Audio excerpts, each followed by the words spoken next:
one of my big messages is about how much easier it is if we can just use all of our resources rather than just our conscious mind to work something out. So naturally, I have a lot of women ask me, so well, how will I know what to do if I'm not using my mind? How does that work? I've just gotten off a session with a client. She'd just come out of a situation where she had to, make some decisions, make some pretty big life decisions, and, change some of the fundamental relationships in her life and deal with some interesting issues that were coming up in the workplace. So, this is important for her because she would often get a gut instinct. She would have an inner knowing just very strongly, either in a heart sense or a gut feeling. And then she would rationalize that.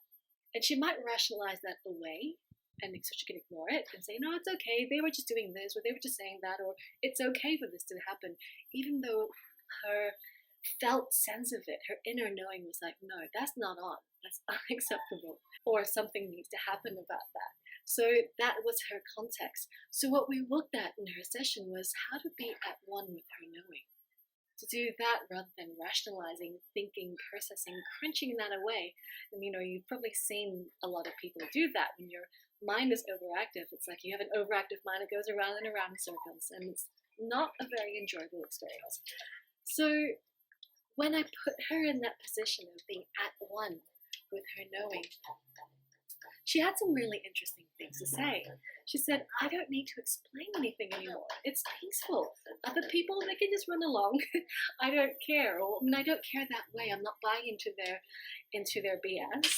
I'm inside, it feels silent and peaceful within me. And she felt stronger as well in that place. She said, I feel elevated. I've got a lift. I'm above that petty stuff. There's a sense of freedom and knowing. And I'm happy. It's like all that stuff that happens, what people say, what happens in the workplace, it's like water off a duck's back. I have confidence.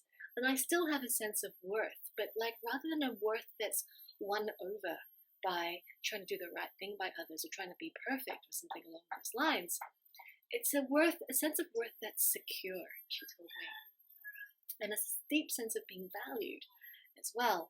And she said to me, rather than needing an ego boost, I don't need that anymore. When I'm at one with my knowing, I don't need that anymore, she said, because I've got me. And that sense of myself, that sense of self-assurance that I have means I don't need to win an ego boost by doing something or by winning people over necessarily. It's not that she didn't care, she still cared a lot. But her focus was clearer, and she was more able to stay focused on what was important to her. These are some of the things that she had when she was at one with her knowing.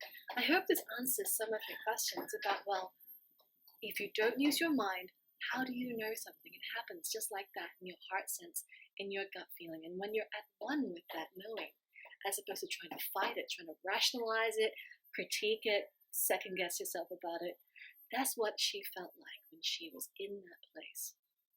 I hope this is useful. If you have any questions, if you have any comments to add, please do so in the comment field below.